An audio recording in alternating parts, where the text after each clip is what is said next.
Gas ವಿತರಣೆಯಲ್ಲಿ ಸಮಸ್ಯೆ ಆಗಿರೋದನ್ನು ನೋಡ್ತಾ ಇದ್ದೀರಿ. ಈ ಮಧ್ಯೆ ಪೆಟ್ರೋಲ್ ಮತ್ತು ಡೀಸೆಲ್ ದರವೂ ಕೂಡ ಹೆಚ್ಚಳವಾಗುವಂತ ಆತಂಕ ಸೃಷ್ಟಿಯಾಗಿದೆ.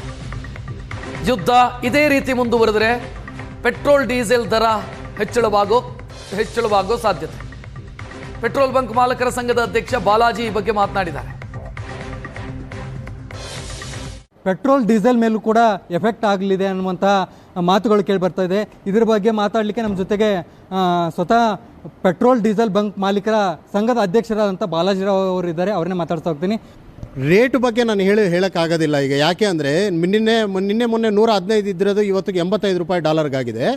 ಈಗ ಪೆಟ್ರೋಲು ಡೀಸೆಲ್ಲು ರೇಟ್ ಜಾಸ್ತಿ ಆಗಿಬಿಟ್ಟಿದ್ರೆ ಏನಾಗುತ್ತೆ ಅಂದರೆ ಇದು interlinked with all the essential commodities. Diesel ಬೆಲೆ ಜಾಸ್ತಿ ಆಗಿದ ತಕ್ಷಣ ನಿನಗೆ ಎಲ್ಲ ನಿತ್ಯಾವಸರ ಎವ್ರಿ ಡೇ ನಾವು ಉಪಯೋಗಿಸ್ತಾ ಇದ್ದೀವಲ್ಲ ಎಲ್ಲದ ಮೇಲೇನೂ ಜಾಸ್ತಿ ಆಗುತ್ತೆ. ಅದರಿಂದ ನಮ್ಮ ಕೇಂದ್ರ ಸರ್ಕಾರ ಭಾಳ ಯೋಚನೆ ಮಾಡಿ ಯಾವ ರೀತಿಯಲ್ಲಿ ಇದನ್ನು ಜಾಸ್ತಿ ಮಾಡದೆ ಈ ರೀತಿಯಲ್ಲಿ ಮುಂದೆ ಒರೆಸಬೇಕು ಅನ್ನೋದನ್ನು ಪ್ಲ್ಯಾನ್ ಮಾಡ್ಕೊಂಡು ಮಾಡ್ತಾ ಇದ್ದಾರೆ. ಈಗ ಯುದ್ಧದ ಎಫೆಕ್ಟ್ ಈಗ ಕ್ರೂಡ್ ಆಯಿಲ್ದು ಹೆಚ್ಚು ಕಡಿಮೆ ಆಗ್ತಾ ಇದೆ. ಒಂದು ಕಡೆ ಡಾಲರ್ ಮೌಲ್ಯ ಕುಸಿತ ಅದು ಇದೆಲ್ಲ ಆಗ್ತಾ ಇದೆ. ಅದೆಲ್ಲ ಎಫೆಕ್ಟ್ ಬೀರುತ್ತೆ ಸರ್ ಇದು? ನ್ಯಾಚುರಲಿ ನಮಗೆ ಬೇರೆ ಕಡೆಯಿಂದ ಬರೋ ಡೀಸೆಲ್ ಆಗಲಿ ಪೆಟ್ರೋಲ್ ಆಗಲಿ ನಮ್ಮ ಕ್ರೂಡ್ ಆಯಿಲ್ ಅಂತೀವಿ ನಾವು ಅದನ್ನು, ಅದು ಬಂದಿಲ್ಲ ನಮ್ಮ ರಿಫೈನರೀಸ್ಗೆ ಅಂದರೆ ಅಭಾವ ಆಗ್ಬೋದು. ಬಟ್ ಆದರೆ ನಮ್ಮ ಕೇಂದ್ರ ಮಂತ್ರಿಗಳು ರೀಸೆಂಟಾಗಿ ಒಂದು ಹೇಳಿಕೆ ಕೊಟ್ಟರು, 60-70 ದಿವಸ ನಮ್ಮ ದಾಸ್ತಾನುಗಳಲ್ಲಿ ಸ್ಟಾಕ್ ಇದೆ ಅಂತ. ನಾವು ಅದನ್ನು ನಂಬ್ತೀವಿ. ಬಿಕಾಸ್ 60-70 ದಿವಸವರೆಗೆ ಇದು ಯುದ್ಧ ಮುಂದೆ ಹೊರದಿರೇನು ನಮ್ಮ ಹತ್ರ ಸ್ಟಾಕ್ ಇರ್ಬೋದು ಅಂತ ನಾನು ಅನ್ಕೊತಾ ಇದ್ದೀನಿ. ಈ ಬೆಲೆ ಏರಿಕೆ ಸಾಧ್ಯತೆ ಬಗ್ಗೆ ಹೇಳೋದಾದರೆ ಸರ್, ಬೆಲೆ ಏರಿಕೆ ಈಗ ನಮ್ಮ ಏನು ಕ್ರೂಡ್ ಆಯಿಲ್ ಸಿಗುತ್ತೋ ನಾವು ಡಾಲರ್ಗಳು ಕೊಟ್ಟು ತಗೊತೀವಿ. ಇಲ್ಲ ನಮ್ಮ ರಷ್ಯಾನಿಂದ ಬಂದರೆ ನಮ್ಮ ರೂಪಿ ಕೊಟ್ಟು, ಇರಾನಿಂದ ಬಂದರೆ ನಮ್ಮ ರೂಪಿ ಕೊಟ್ಟು ತಗೊತಾ ಇದ್ವಿ. ಈಗ ನಾವು 30-40 ದೇಶಗಳಲ್ಲಿ ಚಿಕ್ಕ ದೇಶಗಳಿಂದನೂ ನಾವು ಹೊರೈಕೆ ಮಾಡ್ಕೊತೀವಿ, ಯಾವುದೋ ಔಟ್ ಸ್ಟೇಷನಿಂದ. ಬಟ್ ಪ್ರಾಬ್ಲಮ್ ಏನಾಗ್ತಾ ಇದೆ, ಈ ಸ್ಟ್ರೈಟ್ ಆಫ್ ಹೌರ್ಸ್ ಅಂತಾರೋ, ಯಾವುದು ಹೌರ್ದು ಜಲಸಂಧಿ, ಅಲ್ಲಿಂದ ಪೆಟ್ರೋಲು ಡೀಸೆಲು ಬರಬೇಕು ನಮ್ಮ ಇಂಡಿಯಾಗೆ ಬರಬೇಕಂದ್ರೆ ಹೌರ್ ಜಲಸಂಧಿ. ಅದರಿಂದ ನಮ್ಮ ಇಂಡಿಯನ್ ಶಿಪ್ಸ್ಗೇನು ತೊಂದರೆ ಕೊಡ್ತಾ ಇಲ್ಲ ಅಂತ ನಾನು ಕೇಳ್ಪಟ್ಟೆ. ಅದರಿಂದ ನಮಗೇನು ಅಂತ ತೊಂದರೆ ಆಗೋದಿಲ್ಲ ಅಂತ ನಾನು ಅನ್ಕೊತಾ ಇದ್ದೀನಿ. ಇಲ್ಲ, ನನ್ನ ಮನವಿ ಏನಂದರೆ ಈ petrol diesel interlink with all the essential commodities ಇಷ್ಟು ದಿವಸನೂ ಅವ್ರ ಪಾಪ ಏನು ರೇಟು ಏರ್ಸದೆ ಮಾಡ್ಕೊಂಡು ಬರ್ತಾ ಇದ್ದಾರೋ, ಮುಂದೆಗೆ ಇದೇ ರೀತಿಯಲ್ಲಿ ಇರಲಿ, ನಮ್ಮ ಜನಗಳಿಗೆ ಒಳ್ಳೆಯದಾಗಲಿ ಅಂತ ನಾನು ಕೇಳ್ಕೊತೀನಿ. ಇದಿಷ್ಟು ಬಾಲಾಜಿರಾವ್ ಅವರ ಮಾತಾಗಿತ್ತು. ಕ್ಯಾಮ್ರಾ ಪರ್ಸನ್ ಸತ್ಯ ಜೊತೆ ಪ್ರವೀಣ್ ಜಮಖಂಡಿ, ಏಷ್ಯಾನೆಟ್ ಸುವರ್ಣ ನ್ಯೂಸ್, ಬೆಂಗಳೂರು.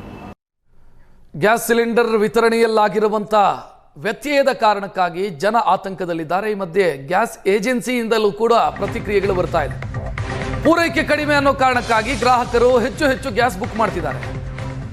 ಕಮರ್ಷಿಯಲ್ ಗ್ಯಾಸ್ ವಿತರಣೆಯನ್ನು ನಾವು ಸಂಪೂರ್ಣ ನಿಲ್ಲಿಸಿದ್ದೀವಿ ಅಂತ ಇಂಡಿಯನ್ ಗ್ಯಾಸ್ ಏಜೆನ್ಸಿಯ ಮ್ಯಾನೇಜರ್ ಗಂಗಾಧರ್ ಮಾತನಾಡಿದ್ದಾರೆ. ಒಂದು ಸಿಲಿಂಡರ್ ಬುಕ್ ಆದಮೇಲೆ 25 ದಿನ ಸಮಯ ಕೇಳುತ್ತೆ. ಕಾಲೇಜು ಆಸ್ಪತ್ರೆಗಳಿಗೂ ಪೂರೈಕೆ ಮಾಡೋದಕ್ಕೆ ಈ ಹಂತದಲ್ಲಿ ನಮಗೆ ಸಾಧ್ಯ ಆಗ್ತಿಲ್ಲ ಕಮರ್ಷಿಯಲ್ ಸಿಲಿಂಡರು ಅಂತ ಅವ್ರು ಮಾತನಾಡಿರೋದು. ಡೊಮೆಸ್ಟಿಕ್ ಆಗ್ತಾ ಇದೆ, ಸ್ವಲ್ಪ ಸ್ಲೋ ಆಗ್ತಾ ಇದೆ. ಡೈಲಿ ಒಂದೊಂದು ಲೋಡ್ ಬರ್ತಾ ಇದೆ. ಏನಿದೆ ಅಂದರೆ ನಮ್ಮದು ಇಂಡಿಯನ್ ಆಯಿಲ್ ಆದ್ರಿಂದ ನಮ್ಮದು 5 ಡೇಸ್ ಬಿಲ್ ಇರುತ್ತೆ. ಅದರಿಂದ ಈಗ ಒಂದು ಸ್ವಲ್ಪ 7-6 ಡೇಸ್ ಗಂಟ ಹೋಗಿದೆ. ಈಗ ಒಂದು ಬುಕ್ಕಿಂಗ್ಗೆ ಡಿಫ್ರೆನ್ಸ್ ಬಂದು 25 ಡೇಸ್ ಆಗಿದೆ. ಒಂದು 25 ಡೇಸ್ ಆಗಿದೆ. ಈಗ ಒಂದು ಕಸ್ಟಮರ್ ಬುಕ್ಕಿಂಗ್ ಮಾಡಿದ್ರೆ, ಇವತ್ತು ಬುಕ್ಕಿಂಗ್ ಮಾಡಿದ್ರೆ ಮಿನಿಮಮ್ 25 ಡೇಸ್ ಆಗುತ್ತೆ ಅವ್ರಿಗೆ ಬಿಲ್ ಜನರೇಟ್ ಆಗೋದು. ಆ ಥರ ಪ್ರಾಬ್ಲಮ್ ಇದೆ. ಕಮರ್ಷಿಯಲ್ ಬಂದು ಸ್ಥಗಿತವಾಗಿದೆ. ಹೋಟೆಲ್ ಪರ್ಪಸ್, ನಮ್ಮದು ಹಾಸ್ಪಿಟಲ್, ಕಮರ್ಷಿಯಲ್ ಅಲ್ಲಿ ತುಂಬಾ ಕೊರತೆ ಆಗಿದೆ. ಕಮರ್ಷಿಯಲ್ ಪೂರ್ತಿ ಸ್ಥಗಿತವಾಗಿದ್ದರಿಂದ ಕಮರ್ಷಿಯಲ್ ಸ್ಥಗಿತವಾಗಿದೆ. ಡೊಮೆಸ್ಟಿಕ್ ಅಲ್ಲಿ ಸಪ್ಲೈ ಆಗ್ತಾ ಇದೆ, ಅದೇನು ಪರ್ಪಸ್ ನಡೀತಾ ಇದೆ, ಅದೇನು ಪ್ರಾಬ್ಲಮ್ ಆಗ್ತಾ ಇಲ್ಲ. ಇದು ಒಂದು ಕಮರ್ಷಿಯಲ್ ಅಲ್ಲಿ ಮಾತ್ರ ತುಂಬಾ ಪ್ರಾಬ್ಲಮ್ ಆಗ್ತಾ ಇದೆ.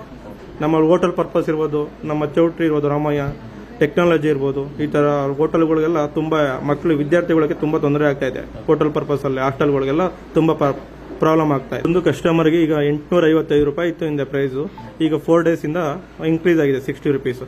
ನಮ್ದು ಏನಿದೆ ಬಿಲ್ ರೈಟ್ $915 ಇದೆ. $915 ತಗೋತಾ ಇರೋದು. ನಮ್ಮಲ್ಲಿ ಹುಡುಗರುಗಳು ಡಿಮ್ಯಾಂಡ್ ಇಲ್ಲ, ಆ ತರ ಏನಿಲ್ಲ. ಏಕೆಂದ್ರೆ ಅವ್ರಿಗೆ